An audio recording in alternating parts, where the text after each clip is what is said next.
But there's a general agreement that he has been the most influential person in the history of the world. So, some of these questions, have been asked again. In fact, Paul also asked in Acts chapter 22, verse 8, "Who are you, Lord?" as he was journeying through the Damascus road. Many questions along the way. Was Jesus really divine?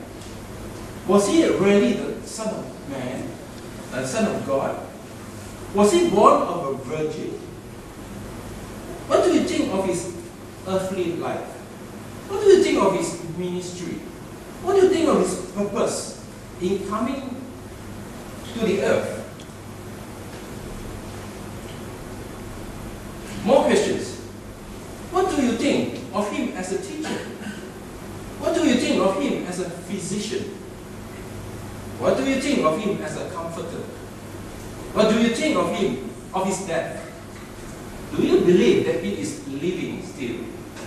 Do you believe that he is preparing heavenly mansions for those who follow him? Do you believe in his church? Yes, many questions have been asked, right? But on what basis is it possible to determine the answers to these questions? On what basis? The answer we would like to propose is that let's check it out. Check out the record of how he lived, based on the testimonies of those who knew him face to face. And where can we go and check it out? Let's go to the Bible, right? Check it out. Those people who opposed him, those people who believed him, let's put ourselves into the jury box. Assuming that we are the juror, we listen to both views. People we call who are the enemies of Jesus Christ.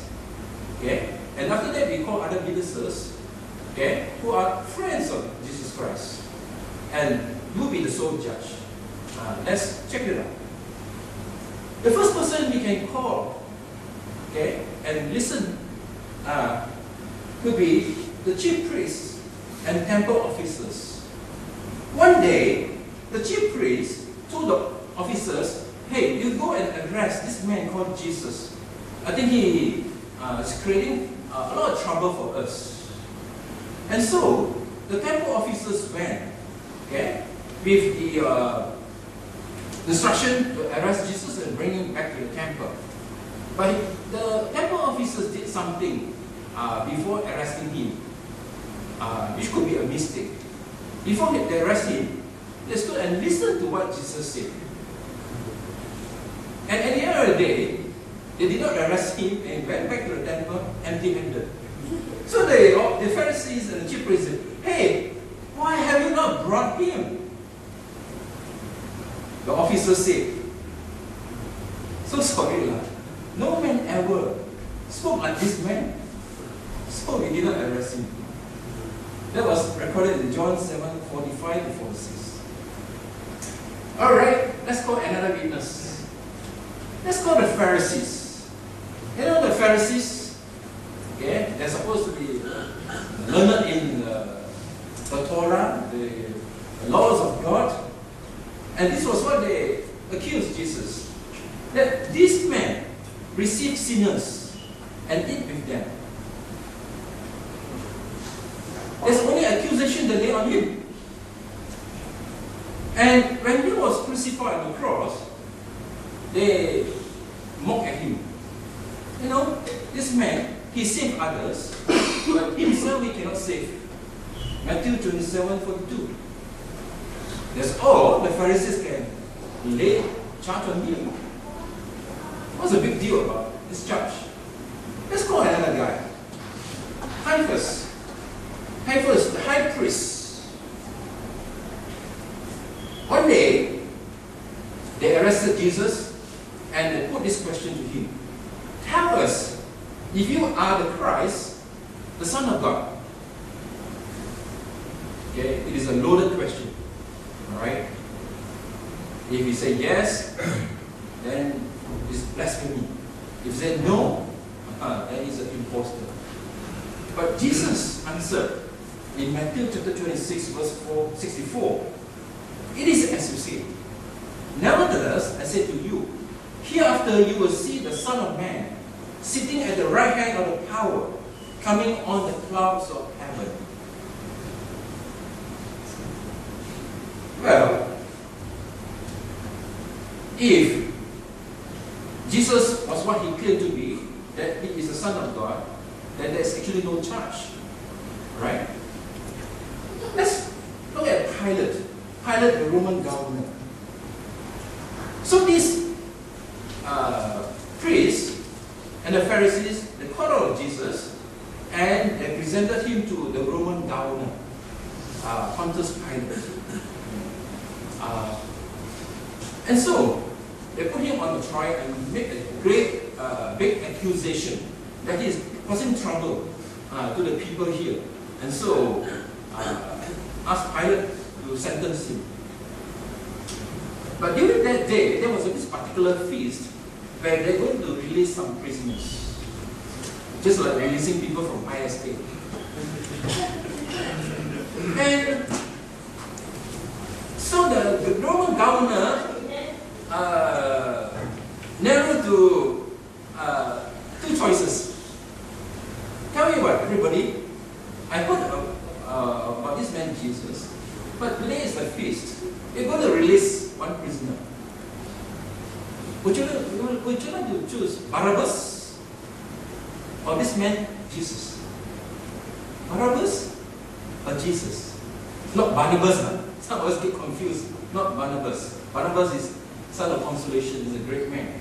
But Barabbas, a very notorious during our time, Watachi, right, of that time. Okay, very notorious, right? But you can choose Barabbas or Jesus Christ. Whom do you want to release? A big crowd? Barabbas. Barabbas. Barabbas? Then what do you want me to release Barabbas? Then what do I do with this man, Jesus? Crucify him. But what is the charge? What wrong did he do? In fact, he called somebody, bring a pail of water, he's going to wash his hand in front of the crowd. I am innocent of this blood. I'm going to wash my hand. I'm innocent. Okay? How can he put this just man to death?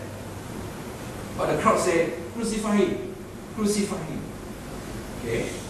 So in Luke chapter 23, verse 4, Pontius Pilate said, I find no fault in this man. Okay? But because he wanted to be popular, he acceded to the crowd, and eventually he threw the sentence that Jesus Christ was to be crucified. But he washed his hand. I find no fault in this man. What about his wife? Wife of Pilate, the Roman governor. In fact, before that, she whispered to the husband. I don't know how they call it. Maybe like, darling, have nothing to do with this just man. He's a just man, a righteous man. For I have suffered many things today in a dream because of him. Matthew 27, verse 19. Nothing to do with him. Probably because of this, he washed his hand. Then what about Judas Iscariot? Okay? Remember he sold the Lord Jesus with 30 pieces of silver? But eventually, he feels so guilty, he returned the 30 pieces of silver and he ran and hanged himself. But before that he said, I have sinned by betraying innocent blood. Matthew 27 verse 4. Then what about the Roman centurion? Okay? A centurion is a captain of 100 Roman soldiers. He was one who commanded the soldiers to put him on the cross. And he said in Matthew 27 verse 54, truly this was the Son of God. Okay? Even he acknowledged that. Okay? This man was special.